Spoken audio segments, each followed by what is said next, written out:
Pessoal, alguma dúvida até aqui?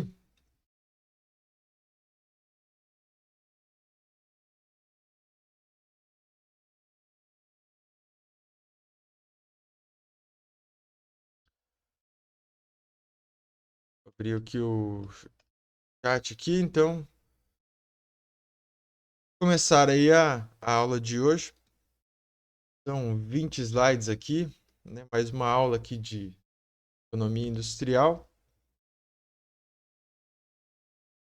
Cara, aqui está tudo belezinha aqui, está gravando, tá beleza.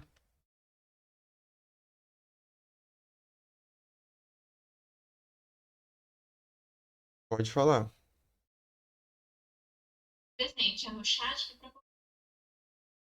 Não, coloca ali no na caixa de comentários onde eu coloquei o link da aula. Daí ele fica salvo. Se você coloca aqui no chat, depois a gente sai do chat e não fica salvo. Beleza? Então, beleza, então. Essa aula aqui é baseada no capítulo 2 do livro do Kupfer, é, e chama-se Empresas, Indústria e Mercados. E basicamente o que ele vai fazer aqui é avaliar alguns dos desdobramentos teóricos da introdução de categorias ausentes até então e suas consequências na delimitação do mercado e da indústria, né? Ou seja, os espaços de concorrência das corporações, né? Assim como eu falei dessa contextualização em relação a como o livre mercado ou as estruturas de mercado ali baseadas ali nos clássicos, né, nos neoclássicos, basicamente, elas vão sofrer alterações tanto quanto a sua forma como o seu objetivo, de modo que as empresas tem aqui um debate teórico em cima do quanto que a empresa pode alterar a sua estrutura de mercado e como que ela faz isso, né? Porque para os economistas clássicos ali, os neoclássicos, na verdade, essas estruturas de mercados eram como dadas. Ó, surgiu um mercado aqui.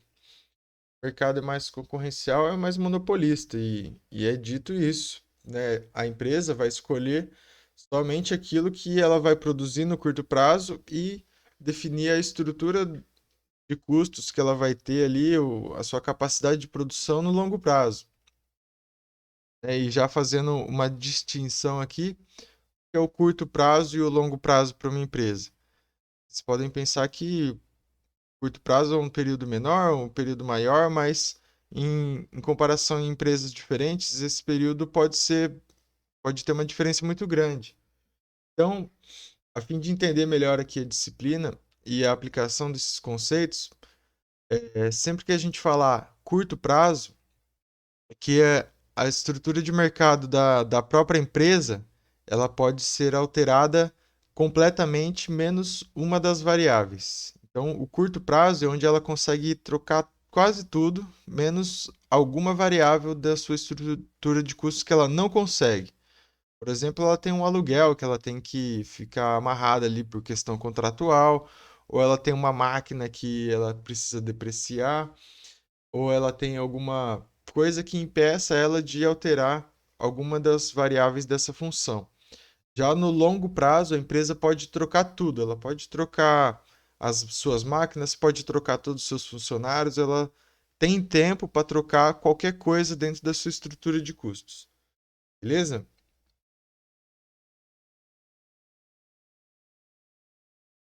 Então, aqui nesse capítulo, né, ele vai fazer uma introdução básica ali em relação a essas questões de custos, né, de formação ali das estruturas de mercado e também vai dar uma breve pincelada ali em quais são as definições de empresas por várias perspectivas. Então a gente vai ter ali no tópico 2 que a formulação teórica de uma empresa, como ela é retratada, ela pode ter diversos formatos, além de sofrer influência na evolução histórica da organização da produção. Então é basicamente esse ponto que a gente está entrando, porque os economistas clássicos eles viam a empresa de um jeito, né? O Adam Smith ele desenhou o que era uma empresa, né? o David Ricardo, o Alfred Marshall, cada um pensou um pouco de um jeito, né? Claro que tem suas similaridades, mas cada um que vai passando vai dando características e funções a mais ou a menos ali para determinados conceitos. E é importante entender isso porque essa transformação também está aliada a como que a estrutura de mercado ela vai se transformando. Então, o primeiro autor aqui a destacar é o Chandler, e ele vai dizer que uma empresa é uma entidade legal que estabelece contratos. Ela é uma entidade administrativa e o instrumento de economias capitalistas para a produção de bens e serviços e para o planejamento e alocação para produtos e distribuição para produção e distribuição futuras. Então, se a gente pegar ali, né, basicamente, né, o que é uma empresa, ela faz um contrato com os seus fornecedores, faz contratos com sua mão de obra, compra máquinas e equipamentos, às vezes, faz contratos de aluguel para o seu estabelecimento e faz um contrato de venda. Então, de certa maneira, uma empresa nada mais é do que um monte de contratos ligando demandas com a sua própria oferta. E ali, para analisar alguns elementos importantes da teoria clássica de produção, é importante destacar aqui duas leis, né? A lei dos rendimentos crescentes e leis dos rendimentos decrescentes. A primeira delas, né, a lei dos rendimentos crescentes, vem com Adam Smith. E ele vai dizer aqui que quanto mais amplo o mercado, maior a produção, maior a divisão do trabalho e, por isso, a lei dos rendimentos crescentes. E aqui cabe explicar que, não sei se vocês lembram da aula, né, do ano passado aí de economia, mas para Adam Smith, bem resumidamente, né, o livro dele, inclusive, chama-se A Causa e a Riqueza das Nações, né, uma investigação ali sobre a causa e a riqueza das nações, e ele vai responder a pergunta: o que que causa a riqueza das nações? Alguém se lembra aí? O que que causa a riqueza das nações? Cara, porra, perdeu um tempão escrevendo esse livro aí. E o que que causa a riqueza das nações? Alguém sabe aí? Manda aí no chat aí pra gente.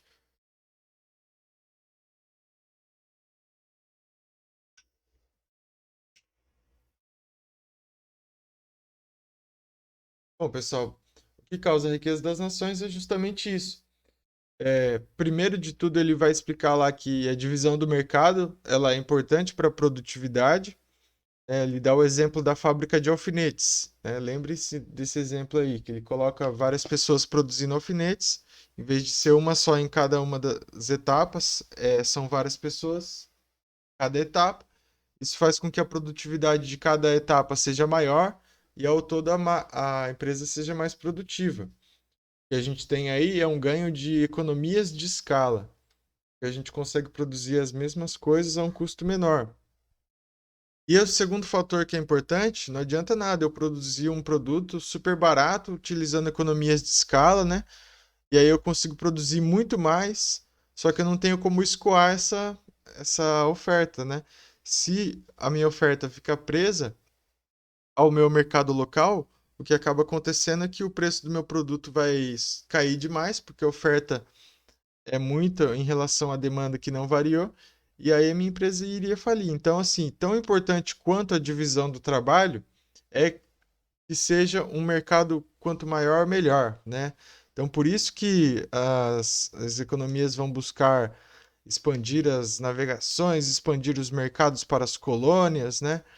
Não que já não fizesse isso desde lá do mercantilismo, mas aí a partir daí a ideia é de que diminuam-se as barreiras tarifárias entre países, né? Porque assim a mercadoria de cada um dos países poderia chegar mais longe, né? Se o preço não tivesse sido alterado por tarifas governamentais. Então é desse princípio que a gente tem ali muito da conversa em relação a uma economia global sem tarifas para lá e para cá, né? Só que na prática o que a gente vê é que os países que são fortes em determinadas áreas eles vão privilegiar a proteção à sua a sua indústria, o seu mercado naquelas áreas. Às vezes o país nem é tão bom naquela área, mas eles veem que tem uma produção essencial, seja ali por próprio lobby das empresas, né, para proteger os seus mercados de concorrência estrangeira, seja por uma questão estratégica, né, de defesa do país. Por exemplo, né, tem lá os produtores de laranja dos Estados Unidos. O cara competir com o brasileiro aqui é muito difícil, porque lá o clima não é tão favorável, a produtividade dele é menor, apesar dele ter mais intensividade em máquinas e equipamentos do que aqui a gente. Só que a nossa laranja acaba chegando lá nos Estados Unidos a um preço menor do que os caras produzindo lá. Aí o produtores lá, né, que tem muito poder de lobby, né, para conversar com os seus políticos ali, eles falam, ó, pessoal, vamos proteger aqui a indústria de laranja, que senão a gente vai ter que mandar um monte de gente embora. Mandar a gente embora significa desemprego, desemprego significa que o político não vai se reeleger. Então eles vão lá e protegem essa indústria de laranjas dos Estados Unidos, mesmo importando um monte de laranja daqui, eles ainda mantêm um subsídio para os produtores de lá para que eles não fiquem totalmente dependentes das laranjas lá do Brasil, assim como eles também fornecem empregos para os seus cidadãos. Então essa é uma das ideias ali por trás. E aí o David Ricardo, né, continuando aqui nos slides, ele tem uma chamada lei dos rendimentos decrescentes. E ele dá um exemplo assim, imagina que você comprou uma fazenda, e aí você vai começar a sua produção ali, e você vai fazer uma análise do solo para ver onde que você vai produzir. E você vai escolher começar a produzir onde o solo é melhor, onde ele é mais fértil. E isso implica que você vai ter um X ali de produtividade. Ao passo que você expande a sua produção em terras que não são as melhores da sua propriedade, basicamente sua produtividade vai cair. E esse crescimento ele vai chamar, esse decrescimento vai chamar de lei dos rendimentos decrescentes. É um conceito importante aí a se entender, né? É meio que quase que o contrário ali do Adam Smith, só que ele pega variáveis diferentes, né? Mas a ideia é que o Adam Smith ele vai falar que as economias de escala dadas a divisão do trabalho e o aumento do tamanho do mercado, ou seja, o quanto que a produção ela pode ser escoada para outros lugares diferentes, ela vai causar a riqueza das nações e vai ser a base da lei dos rendimentos crescentes.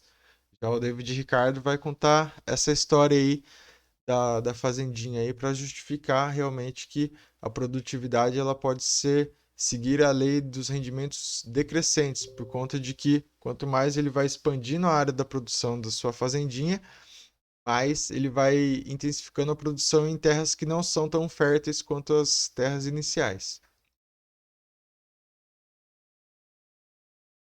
Aí a empresa na escola neoclássica, a gente vai ter ali um deslocamento das leis do uso do rendimento na discussão da expansão do sistema para a discussão do valor das mercadorias como solução do problema alocativo. Então, aqui que surge aquele embate entre recursos escassos e necessidades ilimitadas, né? Inclusive que a gente vê hoje muito na definição do que é a economia, né? Para que serve economia, né? Esse conceito ainda está presente muito dos livros didáticos aí, falando que, pô, a economia é a ciência que cuida da alocação dos recursos escassos para necessidades limitadas. Isso vem lá de trás, de 1900 e nada ali. Os caras começam a buscar umas novas definições. E esses caras, eles gostam muito da matemática, colocam matemática ali onde não existia, no David Ricardo e no Adam Smith. E o David Ricardo, assim como os outros clássicos também, até Marx, até o Smith, eles não colocam tanta matemática, eles fazem umas continhas de mais e menos, umas divisão, e aí são os neoclássicos que vão colocar um pouco mais de coisa ali no negócio. E eles vão determinar ali o equilíbrio geral da empresa, onde a empresa aparece como um empresário que demanda fatores e oferta produtos. E os lucros extraordinários, eles se anulam por meio da competição, né? Justamente aquela ideia que a gente tinha ali de mercado de concorrência perfeita nas estruturas de mercado. Falar, ah, mas o cara trabalha de graça. Tem aquela história do padeiro lá. O padeiro, para o Smith, né? Ele fala assim, porra, o padeiro não acorda às 5 da manhã porque ele gosta muito dos caras que vão lá comprar pão. Ele acorda às 5 da manhã porque ele é egoísta, tem interesses próprios. Como que o cara não vai ter lucro ordinário? Esse lucro que eles estão falando aqui, não é que o cara não lucrou nada. Ele lucrou, mas o suficiente para pagar os seus custos e o seu próprio prolabore, mas ele não lucra nada além do que os seus concorrentes. Não tem nenhum lucro extraordinário segundo a competição, porque quando ele começa a ganhar um pouco mais, já vem o concorrente e aparece aumentando sua concorrência, né? Ou atrai mais concorrentes e o preço acaba se estabilizando.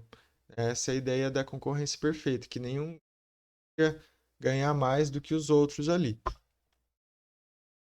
E aí temos também a noção de equilíbrio parcial, onde a empresa maximizadora de lucros é vista como um agente que toma decisões do quanto produzir no curto prazo e o tamanho da planta no longo prazo, somente aquilo que eu falei ali no começo. E é o local onde se combinam os fatores de produção para gerar o produto, sendo a produção sujeita a leis do rendimentos, né, tanto ali no interior de cada unidade de produção isolada, como também essas leis são dos rendimentos são a base para a construção de curvas de longo e de curto prazo, né, que onde ali a lei dos rendimentos decrescentes é mais generalizada, né, porque a gente vê que a planta ali ela vai ter um ponto ótimo de utilização, né, se tem máquinas e equipamentos ou se a gente está na nossa fazendinha, a gente tem um ponto excelente ali onde maximiza a nossa curva de lucros, a nossa função de custos ali, né? E por consequência os lucros da empresa. Bom, ali no terceiro tópico desse segundo tópico vai aparecer outras abordagens ali que não a dos clássicos, e a primeira e talvez a mais importante em quebrar essa linha de raciocínio é a do Ronald Coase, onde ele coloca ali que a empresa é vista como um arranjo institucional na qual forma, a forma de concentração dos fatores é representada por um vínculo duradouro.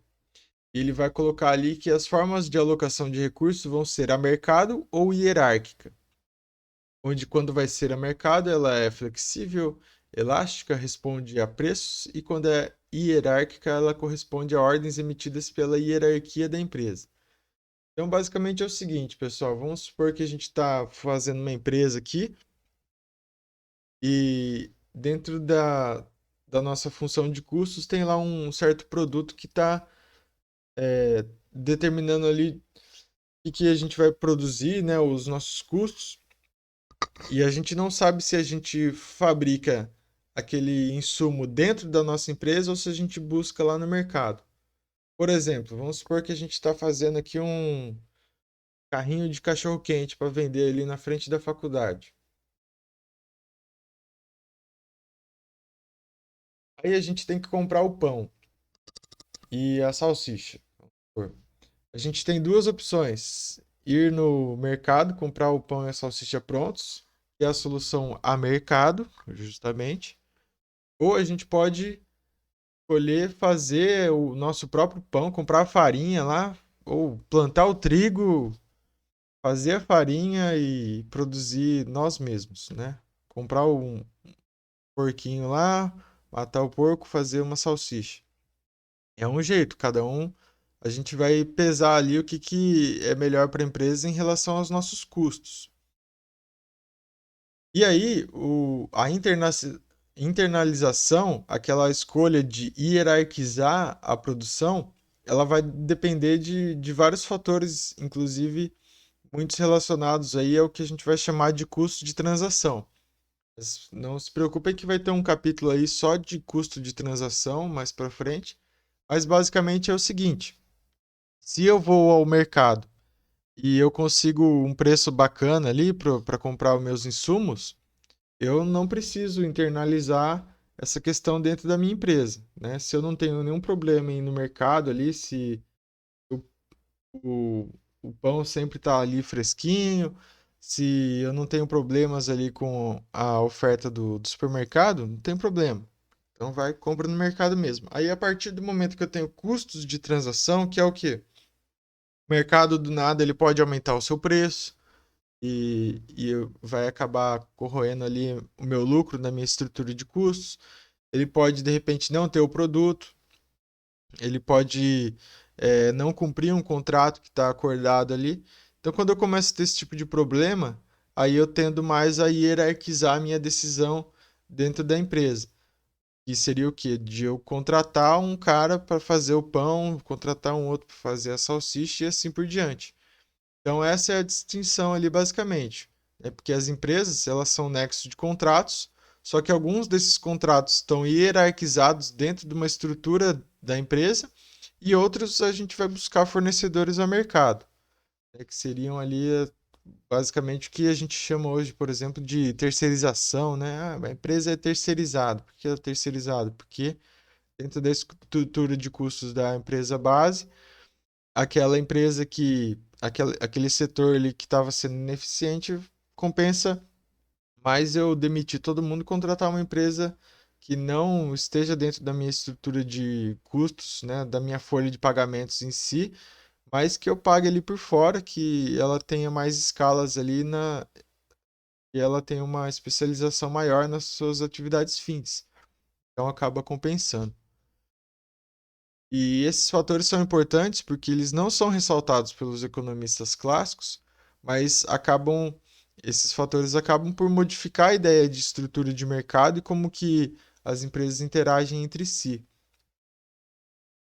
Algumas outras visões aqui da empresa como instituição, aí já parece que a ideia do Alfred Marshall, que é um cara neoclássico, né, talvez o maior deles ali, e ele vai dizer que a questão da capacidade dos responsáveis pela condução da empresa de acompanharem as mudanças no ambiente e introduzir modificações nas áreas que representam vantagens comparativas, né? A capacitação organizacional nada mais é do que a organizar a produção e a comercialização de quantidades crescentes ou não, que requer ali novas soluções.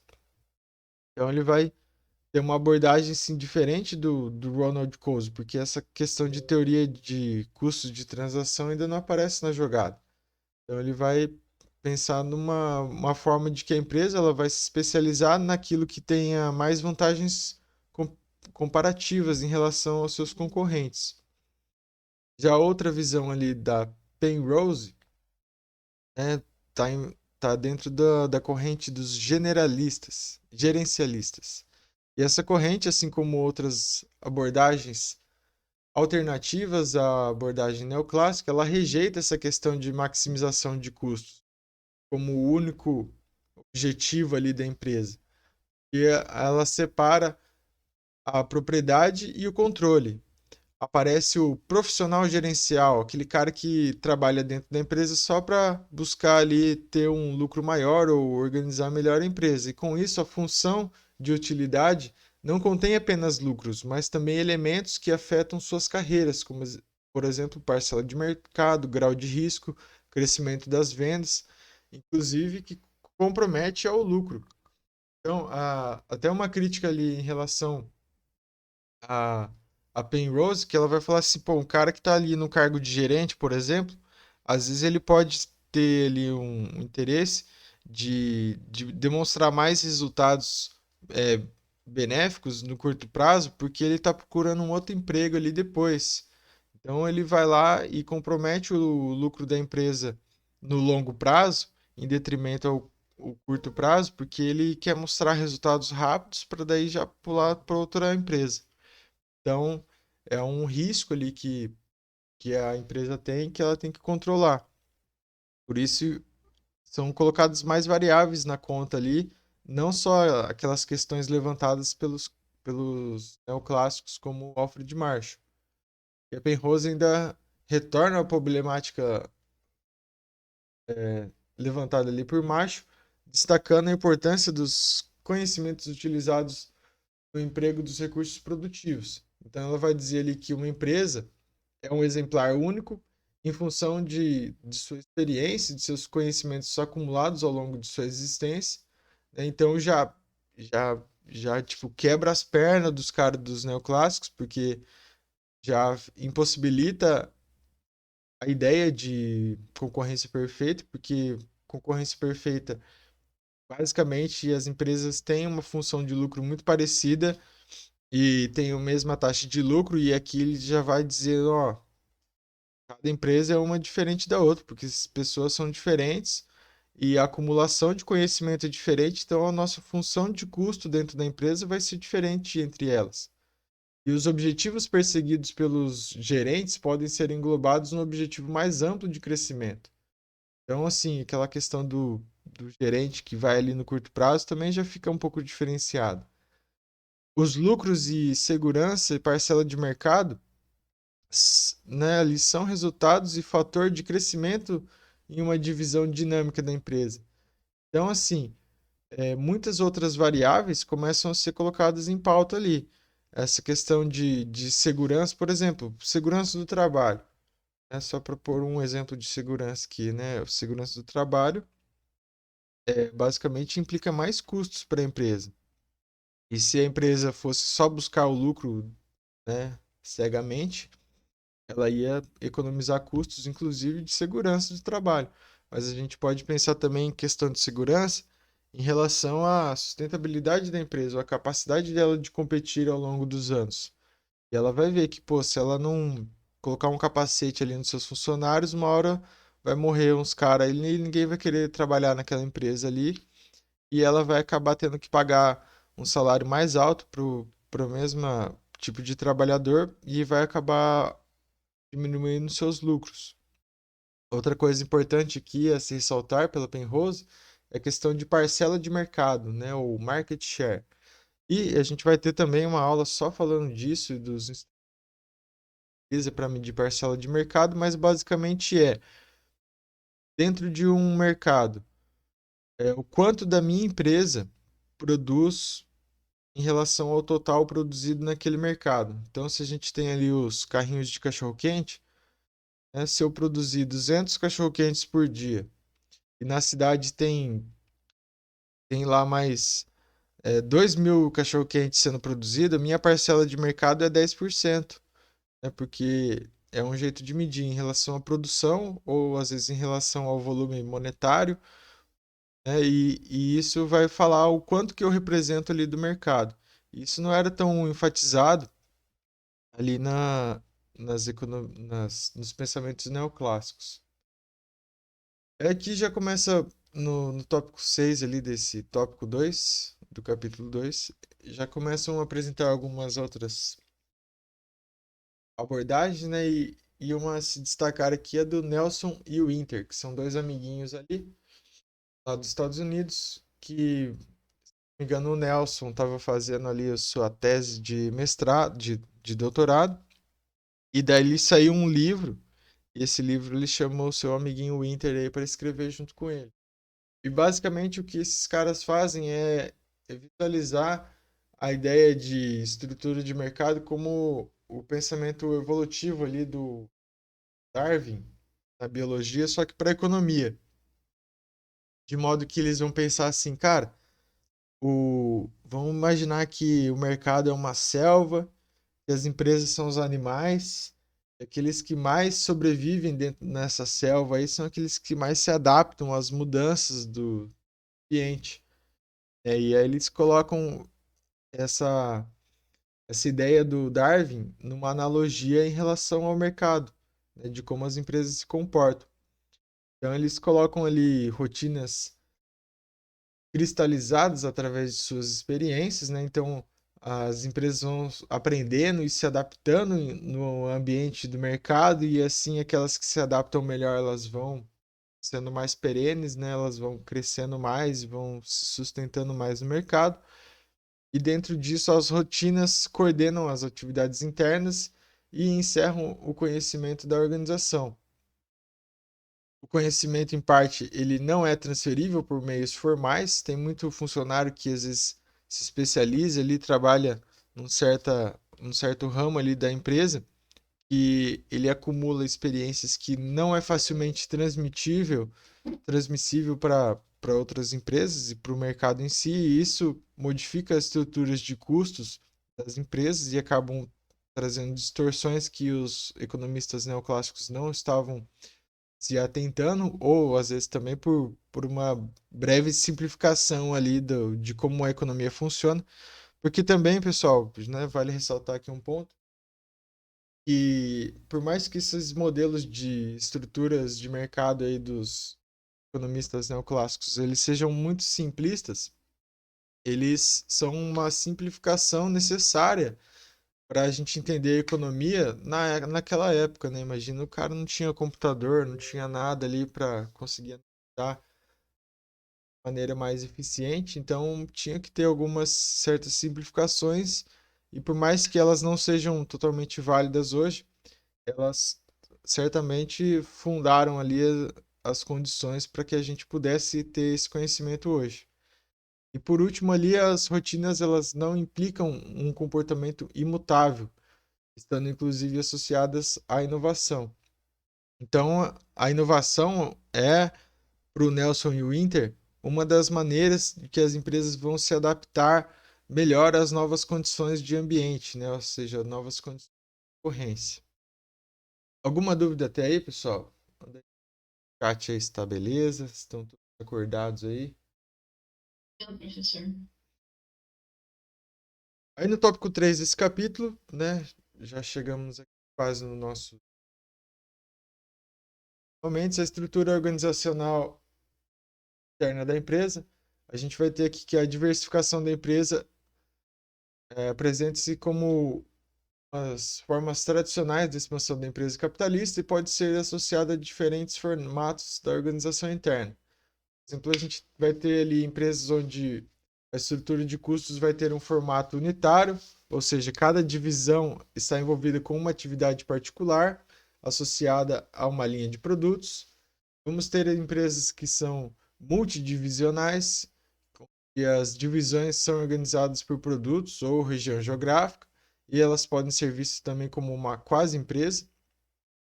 E a combinação de aspectos positivos ligados à descentralização produtiva e à concentração decisória. Então, esses aspectos aqui são importantes porque eles vão diferenciando vão, e aprofundando ali essas questões envolvidas nas estruturas de mercado. E também é possível diferenciar os seguintes modelos organizacionais dentro das empresas. Existem aquelas empresas que são multiproduto, que elas fazem vários bens para mercados distintos, porém relacionados. Temos aquelas empresas que são verticalmente integradas, né? Ou seja, atuação em diversos estágios da cadeia produtiva. É aquela empresa que pega lá desde o do porquinho até vender o cachorro quente ali para o seu produtor final. Ela cuida de tudo, né? Planta a farinha para fazer o pão ali que vai vender. Temos também os conglomerados gerenciais, que estão presentes ali em vários mercados envolvendo produtos pouco relacionados entre si. Então é tipo aquela marca lá, Yamaha. O cara faz moto, faz piano, faz flauta, faz microfone, faz tudo, coisas que não tem nada a ver uma com a outra. Temos também conglomerados financeiros, presentes em diversos mercados que não se relacionam entre si. Às vezes é um banco que é dono de várias empresas, né?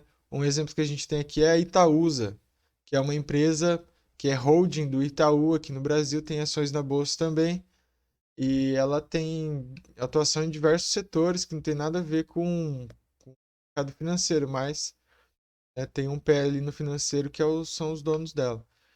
E companhias de investimento, que semelhante ao conglomerado financeiro, pois também se baseia na distribuição de recursos líquidos entre atividades não relacionadas, no entanto, apresenta grande volatilidade, ou seja, maximização da rentabilidade do portfólio do conjunto de atividades, né? Então, são companhias ali que elas têm uma facilidade melhor de sair de um negócio e entrar em outro. No tópico 4 aqui a gente vai apresentar os conceitos de mercado, vai falar aqui que uma abordagem tradicional neoclássica, o mercado como um espaço abstrato de encontro de oferta e demanda, ele vai refletir ali o conjunto de empresas produtoras de uma mercadoria, de forma que cada indústria corresponde a um mercado diferente. E, pessoal, um conceito importante que eu vou falar em várias das aulas aqui, sempre que a gente falar indústria, a gente não está falando de uma fábrica, né? Como coloquialmente aí as pessoas acabam utilizando o termo indústria. Indústria é um conjunto de empresas. Então, quando eu falo indústria automobilística, eu estou falando de todas as empresas que estão ali, né? Seja fabricando peças, seja montando carros. Se eu falo indústria audiovisual, eu estou falando de artistas, eu estou falando dos caras que fazem câmeras, dos caras que filmam, dos caras que vendem o produto na internet. Então, indústria é um conjunto de empresas, tá? Esse é um conceito importante para falar ao longo da disciplina ali, porque eu vou falar várias vezes e às vezes pode parecer ambíguo se não estiver bem definido. E com a suposição de crescimento da firma, a necessidade também de considerar os efeitos gerados pela diferenciação de produto e pela diversificação das atividades. O mercado, sempre que a gente fala mercado, corresponde à demanda por um grupo de produtos próximos entre si. Área de comercialização nada mais é do que o conjunto de espaços concorrenciais onde atua uma empresa diversificada. Indústria, que é o conceito, já devia ter falado nessa hora, né? É um grupo de empresas voltada para a produção de mercadorias que são substitutas próximas entre si. Então, são várias empresas, mas dentro do mesmo ramo.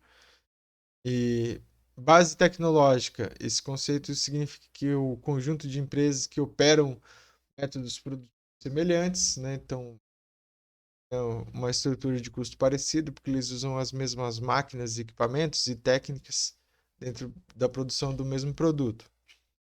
E vence que, em termos metodológicos, a definição do grupo de produto conjunto de empresas para análise de concorrência não é simples e, de forma geral, envolve um certo grau de arbitrariedade, ou seja, realmente, em certo momento, ter alguma decisão ali para facilitar o nosso entendimento da teoria. Alguns outros conceitos aqui relacionados a cadeias produtivas, né? Que a gente tem aqui como cadeia produtiva e complexos industriais. Nada mais é do que a ampliação da ideia do setor econômico e ela é vista como relevante por causa da independência econômica e social entre os agentes. O espaço concorrencial se amplia mercados de compra de insumos e venda de mercadorias e serviços para incorporar mercados acima, ou seja, a montante, e abaixo, a jusante, ao nível que se está atuando. E aqui é importante destacar, pessoal, quando a gente está falando de uma empresa, vamos supor, eu falei ali do cachorro-quente. Eu falo a montante, eu estou falando em direção ali ao meu consumidor final. Então, o cara que é a montante, por exemplo, da minha escala de produção, seria o cara.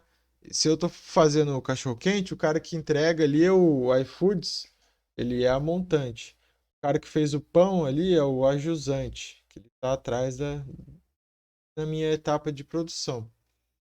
Cadeia produtiva nada mais é do que o conjunto de etapas consecutivas pelas quais passam e vão sendo transformados e transferidos diversos insumos. Então, é por onde passa ali, desde do porquinho até ele virar o cachorro quente.